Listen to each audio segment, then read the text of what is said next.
I'm Kelly Manis, and this is my 2011 Pleasure Way. Since 2018, it became my home because I sold my condo, got rid of everything, and moved in here.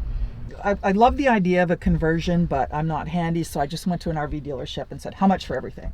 So what I get here is my little cooktop, which is propane, and I have propane on board, so I don't have to buy those cylinders, which is handy. It's like filling up a gas tank. And I got my little fridge. Stuff might fall out. Nope. Okay, so that goes three ways. It can be plugged in, it can run off the propane, or it can run off the battery when I'm driving. And here is my bathroom. Basically, it's a toilet, and when I'm sitting on it, my feet are in the kitchen.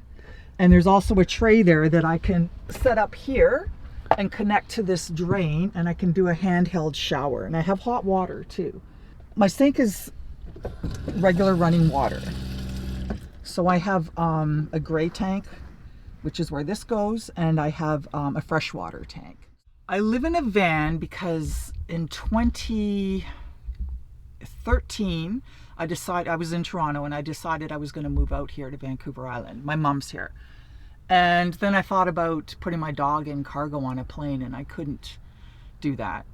And then I thought, well, okay, I'll just drive out. And then the more I thought about it, I thought, well, why don't I get a camper, and why don't I make an adventure out of it? And it became a 5-year plan because I'd bought a condo in 2011 on paper, so I had to wait for it to be built and then get my money out of it. So anyway, 2018 came along. That was the year I turned 60, so that became my retirement year, and I'm living in a van. I travel around all over North America when we can, and I do pet and house sitting. And since I've been on the island since 2020, I've found a little niche market with hobby farms because it's really hard for people to go away and leave a bunch of animals and then have somebody who's experienced enough to do it. And I'm still learning stuff. But yeah, so that's sort of been a lot of my bread and butter lately. So when I do a hobby sit, yeah, they pay me. I move into their house. So essentially I live in other people's homes and they pay me to do it. And sometimes they leave food. If it's a farm situation, I can have anything they grow. So there's always eggs and stuff like that, and seasonal vegetables and things. So that's handy. And there's not a ton of storage in this van, which is the one downfall. It came with 4 seats and then this tiny bed, and this is my clothes storage, and here, and there's a little bit of shelving here, and one cupboard for the entire kitchen. So anyway, we make do, and there's a couple of cupboards here. So when I took the seat out, my dog, that's the Bubbaloo. She's everything. She's the catalyst of this whole thing. I took the seat out and had her bed there, and then she passed in 2019. And then my friend built this for me. So underneath is all bungees and baskets, and there's just stuff in there. Those are my chains, because I can't buy winter tires, because where am I going to put them? I don't have a home. When she passed, I started finding feathers everywhere, so I collect them. And then I've got her mixed in with my dad, and I sprinkle it every time I go somewhere outside the door, just to for protection and to have them involved in the whole travel thing. And this is my recycling bin. When I'm docked, everything gets moved around because that's my pantry. There's food in there, and that usually sits in front of the door here when I'm traveling. So everything gets shifted around. The benefit of living in a van is probably being able to just move when you're done. If there's a bad situation, you can move on. And when I came here the first year in 2018, every year there's wildfires, but it was really bad. And I thought, well, I can just go. Everything's here and you can go. And a lot of times I might be out somewhere and think, oh, I need my hat or nope, my van's right here. Everything's here. So I'm still remembering that my entire life is in this van. It's just nice. It's compact and it's mobile. I love that. And yeah, I have this little fan that actually should work. It's been giving me grief. I'm going back to the guy in a couple of weeks. He's going to take a look at it again. But that's nice when I'm docked, because I don't really care about air conditioning, even though I have it. Like, okay, heat pump, air conditioner. Imagine, this is like you would have in an apartment window. So you're standing here and it's literally, right? It's overkill. I never use it, and I have to be plugged in to use it. And some of these vans have propane heaters, which is awesome, but this one doesn't. A little TV here if I want. I don't use it that often. I'm trying to grow this plant. So I have like TV, DVD, and a microwave because everybody that camps wants a microwave. So it's just my library and poo bags. Yeah, so this one, it's automatic too. I have a little button here and just boom. It's a couch normally, but once the bed's set up, there's no point in, it just stays a bed, which is fine. So people think there's a financial benefit to living in a van, that it's cheaper. I guess it depends on the lifestyle you choose. If you want to literally just go and park wherever and do that, then yeah, it's a lot cheaper. For me, I like to camp. I know where there's cheaper ones, as opposed to $30 or $40 a night. And well, gas is super expensive now, so that's not a big thing. And I'm heading back to Toronto in August, so that's going to be costly. So it's there's insurance, there's maintenance. I have to get new tires and shocks next week, so it adds up. It's not a free lifestyle by any stretch. And this is why I travel solo, because there's no my dog and I fit in there fine, and then she went to her bed, but it's basically just me. I have all my string lights, of course. That's my ambient lighting, but I've got an outdoor light, which is my porch light, you can't see, and then the big so these are all LED. I don't like pot lights, and I have like 20 odd pot lights in this van.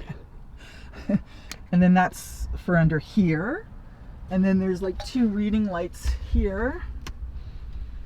And then this is a light too. So they're all pretty bright. You have a generator here too? I do, but it doesn't work. Okay, so generators, you want more hours on a generator for it to be good, apparently. And this one only has, what, 9 hours? And it's never really worked. And I don't care because I don't run it. I'm not, you know what, when I get to because I do a lot of camping when I'm not house sitting. So when I get to a campsite, I basically just grab my flamingo and stick it in the ground and grab a bottle of wine and wander around and see who wants to be friends. Because a lot of people, they bring their stuff. They have pizza ovens and things, and they use their generator, and I just kind of ride on their coattails. That's a good way to meet people. Yeah, that's my little home on wheels. The advice I would give to somebody who's thinking about getting into van life is have a plan B. Have a nest. I mean, I sold a condo. I was fortunate. I cashed, I'm retirement age, so I cashed everything in. Just be aware that things can go wrong, things can break down, and you need to fix them. And your van's it's your home and your vehicle. So if it's broken, it's in the shop. Where do you go? You need to make lots of friends along the way. That helps. They'll always help you out. So since I have an RV and not a conversion type van, I have everything I need, and that's what I wanted. And when you're in your 60s, you like the creature comforts like a washroom and things like that. So now I know you can do that with a conversion. I just didn't have the means or the people or the skills to do it. This was just easier for me. And the thing is, I bought it from a dealership, and I know I paid more, but I also got a warranty and accountability. And that's a big thing for me when I buy stuff. I want to make sure if it goes wrong, I can bring it back and they're going to fix it. And they did, because when I got it, this monstrosity didn't work. So they took it back and fixed it for me. I would recommend this lifestyle if you're that kind of person. Now, what's that kind of person? There's so many different cultures, like subcultures within this van culture. So, some people don't have a choice. Some people are just, oh, it's so cool, I'm going to do it. It looks like fun. Some people with COVID, now they've changed their lifestyle about traveling. This was great. When I came over in 2020 from Toronto, right in the middle of COVID, I was able to stealth across Canada. And there's a thing, here's the other thing with RVs that's handy. There's a subscription platform called Boondockers Welcome. So essentially it's other RVers, and if I'm passing through town, I go on the website, I check out, and then I go and stay in their driveway or on their property or whatever it is for free. I mean, you bring a bottle of wine or a pie or whatever you found, right? But it's a great way to travel and not spend a lot of money on accommodations. And some of them will let you hook up, and then you'll have a barbecue with them. It's a great way to meet people. I've done that a lot. I love it. I've always been more of an introvert. I'm not a super social person. But since I've been in the van, people have managed to tame me. Like I'll come across them, like these people that I met a couple of summers ago. I was at Englishman River Falls, and they had a Pleasure Way as well, a different model. And so we connected on that. And then they became like super important people in my life. I was able to quarantine at their place when I came over for 2 weeks on their parking pad. And I just looked after their daughter's dog in Victoria, which was awesome. I love that city so much. That's probably one of my favorite places so far, honest to God. And when I'm in between sits in the winter, I generally don't live in the van because it's cold and it's Canada. So they were in Mexico for 3 months, and they let me stay at their place in their home in between sits, which was really, really a big help. Because that's the tricky part about this. What I'm doing is sort of stitching everything together and then filling in the voids. I have learned so much about myself. Well, living in a van, I love it. I love small spaces. So when I'm sitting here, like moving around, you bump into things. Like these are right at eye level. So I joke and say I need a helmet when I'm in the van. But when I'm sitting here in the evening and my little string lights are on and my music's playing and other factors factor in, it's awesome. I'm so happy. So happy. I don't need a lot. Like I could live in a tiny house and be so happy just if I had a little outdoor spot. Yeah, I've learned that it's okay to meet people and be and interact with them. Like I said, I wasn't really very social. Another thing, well, I've always known this about myself, that I've been a nature person ever since I was a child. I'm an only child. I've always related to animals. But now my whole day, if I'm not taking care of animals, consists of me walking. I'll walk 10 to 15 kilometers a day. And I'm so happy. I just want to be around nature. And my friends will be like, oh, there's a picture of a wall Kelly took, or there's a tree root.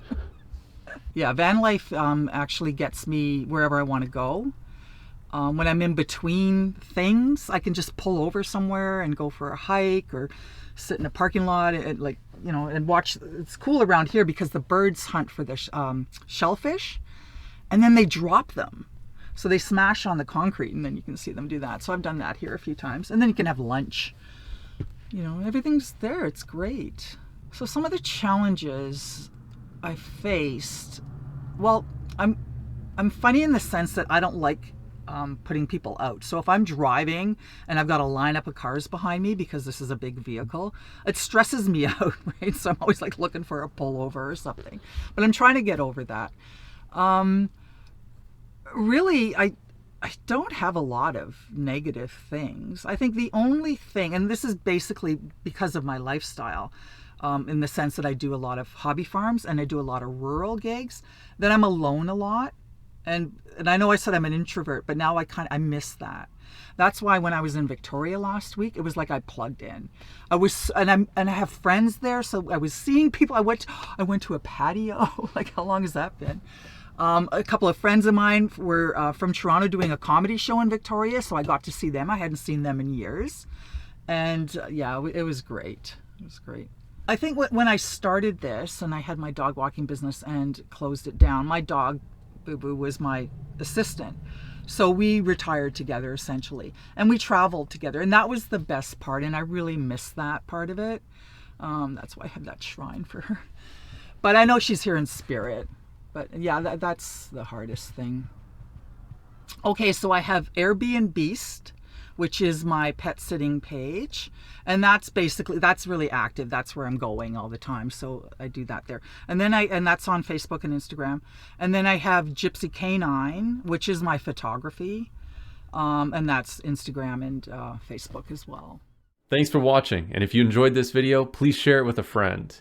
Also, if you want to watch more alternative dwellings, we've got a playlist popping up right here, and we release new episodes every single Sunday, so consider subscribing.